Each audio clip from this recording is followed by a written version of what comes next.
Welcome to Rational Discourse Weekly, Episode 8, filmed on December 10th, 2012. This week we're going to discuss why the war on Christmas is actually for everyone's benefit. And then I have a discussion on Twitter with someone who tells me if I want to prove oxygen exists, I should go outside with a spoon and find it. So stay tuned.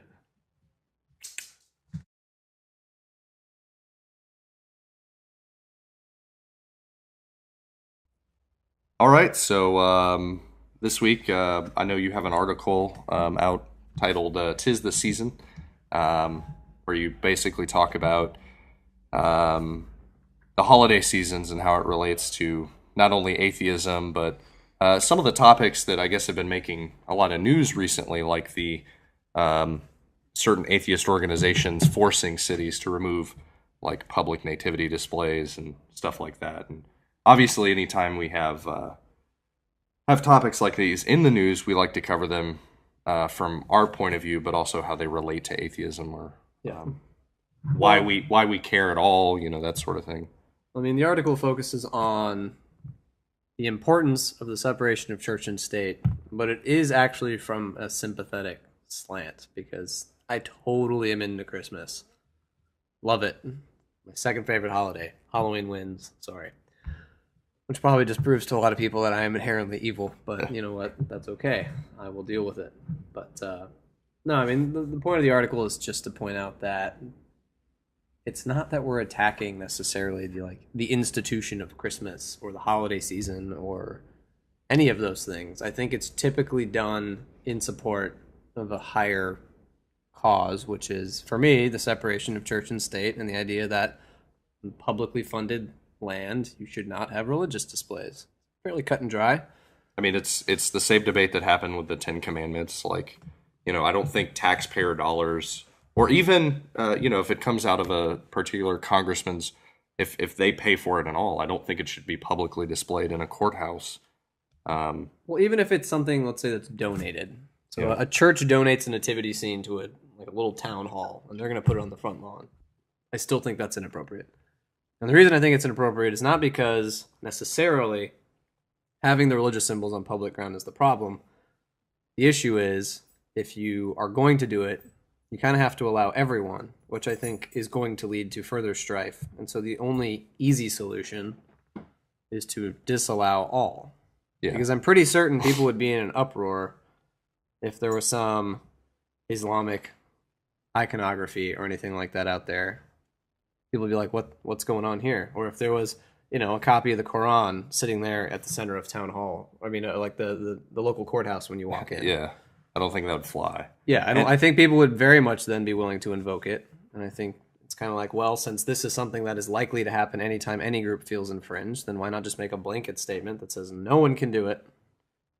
So we're not playing favorites. We're not putting one person down in favor of another. We're just saying, let's just avoid the issue and say that in these limited circumstances, which is publicly funded or owned land, you can't have religious symbols. And I don't think that's... I mean, consider what that's leaving. That's leaving everyone's home. Yeah. That's leaving every church, every, church or privately owned... I mean, that's most of what you see anyways. When you go driving through towns, you don't see courthouse after police station after fire station after it's a lot of homes, it's churches. Well, that's what I think that's a perfect fit. Like, you expect to see a nativity scene in front of a church, and we as atheists don't drive by feeling offended because a church decided to put a Christian display in front of a Christian building. That's not... Well, again, the separation cuts both ways. Yeah. So you don't have a right to take your private religious beliefs and put them onto a public property like that to be displayed as if somehow the government is somehow condoning or endorsing your religion. But at the same time, the state has no right to come to your private property and tell you what you can and cannot do with your religious symbols, unless it was something, I guess, particularly heinous that would fall into hate speech category. If you're... Yeah. We talked about that earlier over subs at Blimpie. So, I mean, there would be ways to cross the line, but you'd be extreme, and I don't think most people would, at that point, countenance your position. But, the separation is sacred, and it works both ways. So it's not that necessarily I'm trying to attack you because I disagree with your position. from a philosophical standpoint. It's that I'm saying, look, this is the best possible arrangement. I think it's an incredibly important one to the way our democracy works. So let's leave the line pretty stark there and say, public sphere, no religious endorsements, no religious symbols, iconography, anything like that. We'll just leave it out. So no manger scenes, no menorahs, things like that.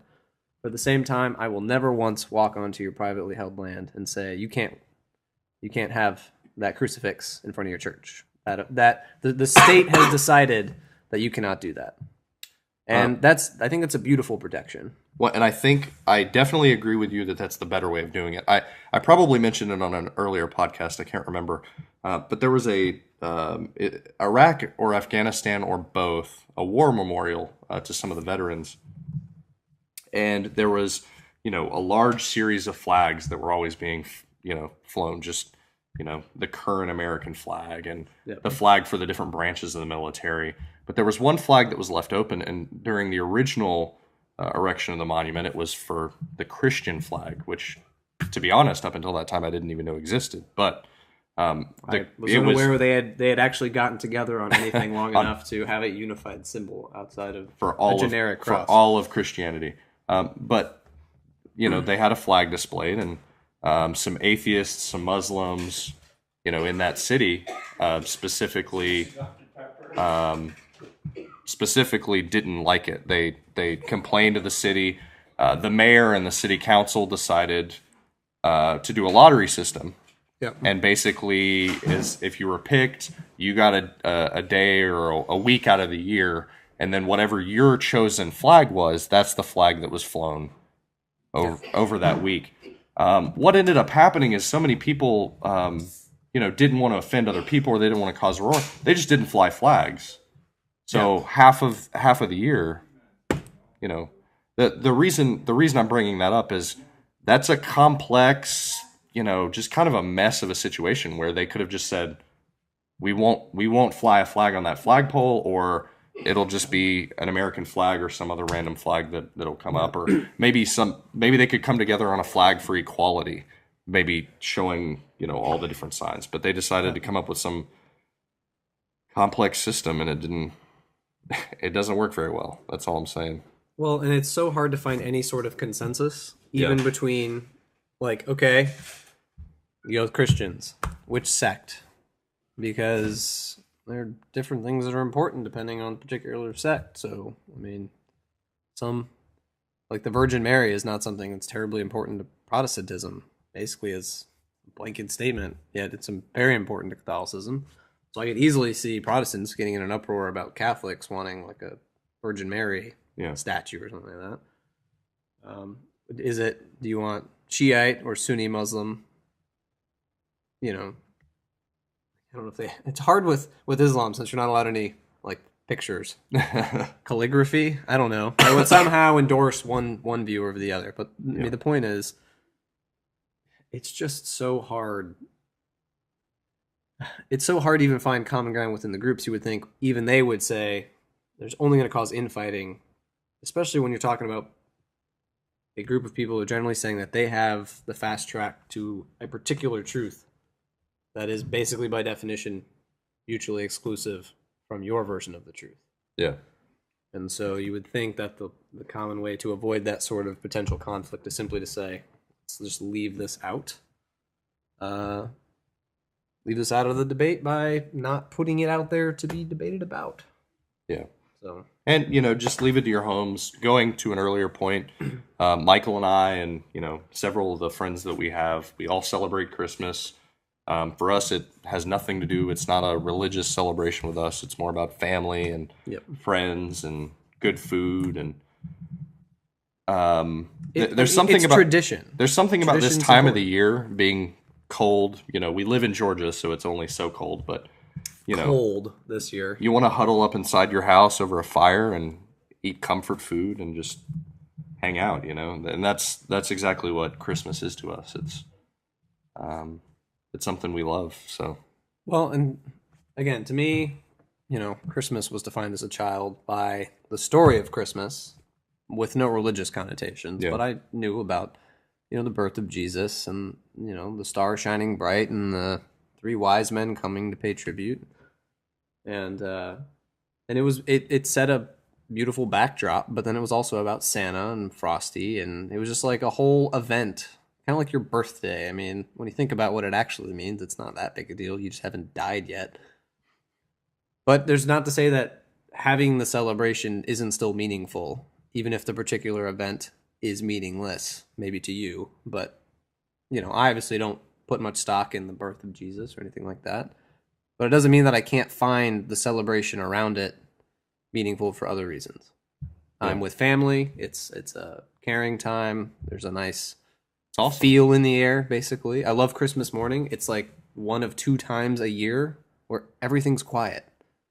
You don't hear people on the roads. It's just peaceful, and it's very rare that I think you ever get to hear that sort of peace. And so all these things are things I appreciate, which is why I'm sympathetic to people who love Christmas and feel that it's under attack and all that. But my point is not to attack you. It's to say, to avoid a fight, let's just remove the debate entirely, and then we're okay. Absolutely. To bring it full circle. And we think that's the best solution, so. And obviously what we think is the best solution. It is the truth. So this week on ongoing segment on social media, I had a discussion with a guy on Twitter. His handle is @overflowed. And basically, it started out as him challenging an atheist to debate him, or he was basically saying he could. How do you do that on Twitter? I mean, how do you throw the gauntlet down? I'm not a Twitter user. I'm just confused by all of this. Kids. In his case, it starts out with an invitation, and I actually use Twitter search tools, and I specifically look to see what people are saying about atheism. Not necessarily for people that are trying to spark a debate, but also just for people that are talking about something related to atheism in the news. So that's when we talk about things like the flagpole situation, or the atheist communities trying to get the nativity scenes removed from public spaces, that sort of thing. Yep. This gentleman in particular started off one of his arguments. Most atheists, or at least what he thought was a popular atheist argument, was that you can't prove God exists because you can't see him, you can't touch him, you can't feel him. I mean, you can't prove he doesn't exist. Yeah. Okay. Well, I guess he was trying to say it goes both ways. Well, he was equating that. He was basically directing me to go outside with a spoon, and that using only the spoon proved that oxygen exists. What you should do is create an elaborate experiment where, using only the components of the spoon, you prove exactly that. Yeah. You know what? Oxidation. Just set the spoon out there for like a year. The rusting. Hey, look, oxygen. That's why this is tarnished.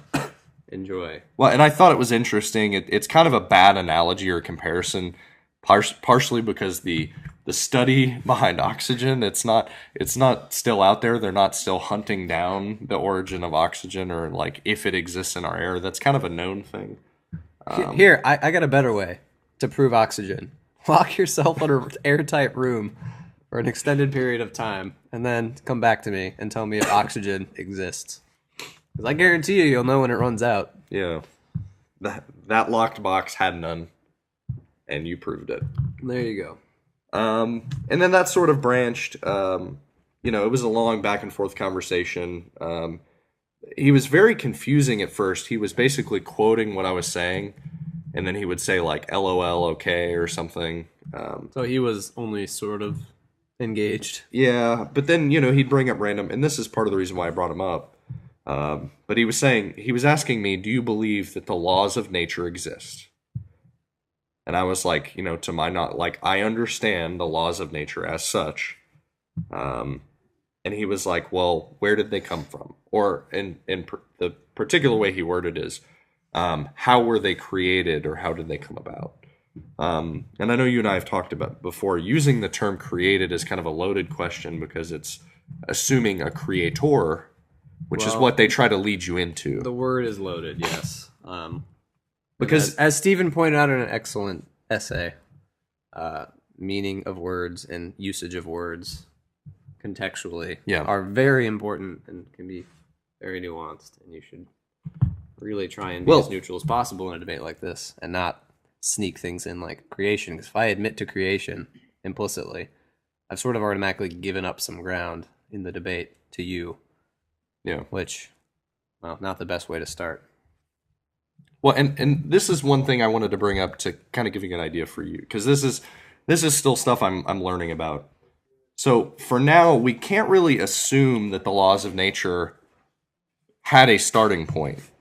That may be one explanation for them, but in all reality, couldn't things like time, space, the laws of nature, couldn't have they have always existed? Isn't that one theory? Well, there's nothing logically problematic with an infinite regress. People just tend to freak out at the notion of a logical regress. So the idea that, or infinite regress, that you can simply go back infinitely either direction in time.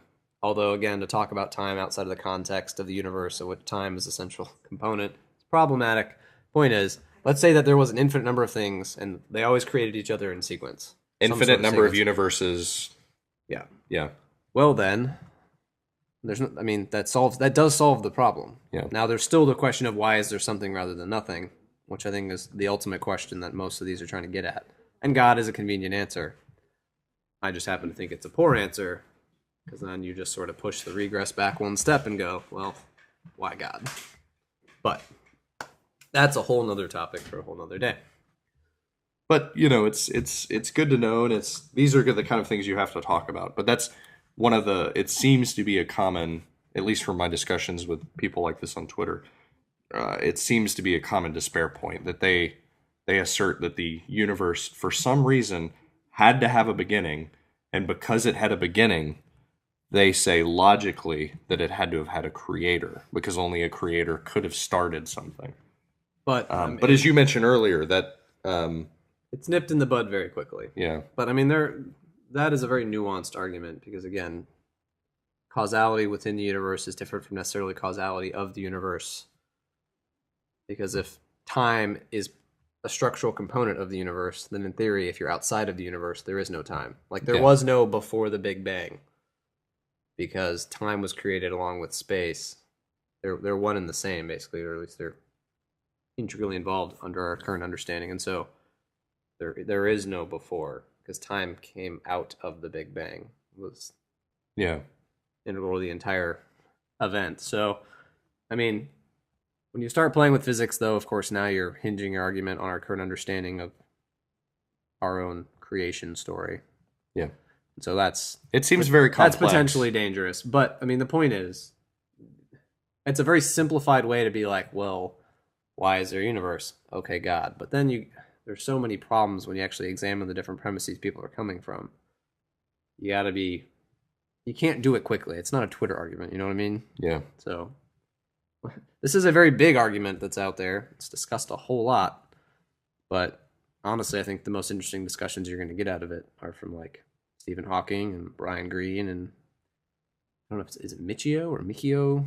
I don't know. I don't know. The awesome Asian guy with the crazy Oh, yeah. I don't remember his name. Cuckoo. I'm just slaughtering this, I can tell. But they are probably going to be more interesting when it comes to like creation mythology as far as a physical explanation than anyone else.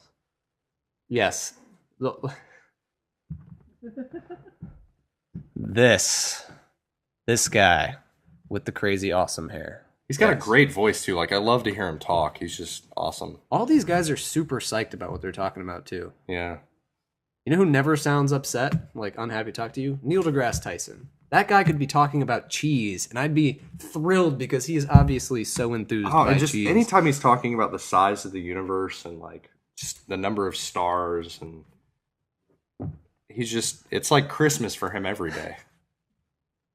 That is an excellent way to tie that back too. I really like the universe is his daily gift. You know, look at that. But yeah, he's an interesting character. So anyway, not sure what our point was on that. At least to say that it's not a very well fleshed out argument by that guy on Twitter. Yeah, and which I think really the point around that should be that these are things, and got an article coming out. We'll see how well this goes. It's been a process, but it's trying to talk about some of the problems of like unnamed premises and not taking the time to critically examine your arguments, and how that very process of not really taking time to flesh these things out fully can lead to all sorts of complications. When you can't even get your foundation right, how's the building going to stand,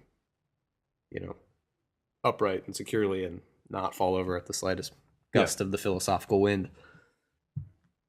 And I think that plays into that as a good example of, an analogy as simple as go outside and with a spoon and prove that oxygen exists is a terrible analogy, because it's based on all of these other premises that are just unfounded, or at least unexplained. Well, and one of the reasons I brought it up is some of the Twitter discussions that I've mentioned on previous episodes.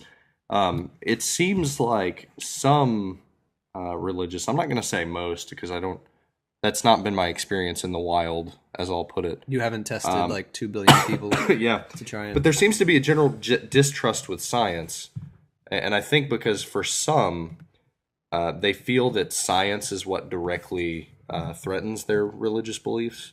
Well, science allowed for a cohesive worldview that was intellectually justifiable. And then, like, Dawkins talked about that in an interview. That when writing a paper about how these events occur or whatever, they didn't have to put God in the formula. Well, I mean, here's a specific examples like how evolution gave atheists an intellectual framework within which to work to explain the vast majority of things. And basically put them on at least equal footing with 4,000 years of religious dogma and theology. And I think the problem is that for many people, they see science as a threat because it's it's just a march forward. And religion hasn't had the same march. It's, in theory, been the same since the texts are there. Christianity, as far as its core textual basis, has been the same since 350, 370. Well, and see, the Mormons tried to revamp that a little bit. They tried to come up with some newer stuff. And that's why many Christians don't consider Mormons part of the Christian faith, because you modified a sacred text. You're not allowed to do that. But anyway, point is, science continues to explain more and more. It gives you more and more ammunition to throw at your problems, your questions, your worldview. It certainly does not answer certain questions. I mean, it's all about the how, not necessarily the why, in a, why are we here sense, or what is the meaning of life? But who's to say there are answers to those questions? Just because you can articulate it doesn't mean it's actually a valid question to ask. So anyway, I think that's all we got. I think that's an interesting spot to stop. I feel like we should touch on that more, though, the difference between how and why, and the idea that simply because you can ask the question doesn't mean the question deserves to be asked or even has an answer. Yeah, I think that's good. That's I think it was the last episode when we were talking about how science can't disprove God because he transcends time and space. It's logically impossible to prove a negative. That's just a fundamental tenet of basic logic. But so I think that kind of branches into. But in any case, maybe we'll touch on it next week, or maybe we'll go on some other random tangent. Who knows? But I've been William Garrison, and I will continue to be William Garrison. You can follow me at William Garrison on Twitter. This is Michael Aune. Yes, and I'm at Michael Aune on Twitter. Feel free to read our articles on 37g.tv. Please do. Please comment or something. We're feeling lonely out here. We're also on Twitter. We sometimes cross-post some of the articles and content on Reddit. We're trying to be, more social with some of that content. So look out for it, and thanks for watching. Yep. See you next time.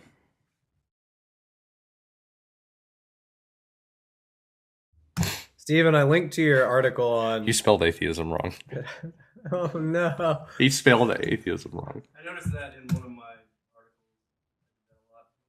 articles. No, I hope you said dang it. I linked to our politics. Beg pardon? You know what clop clop is? Clop clop? No. No? Okay. It's Reddit /r/clop clop if you're bored or something.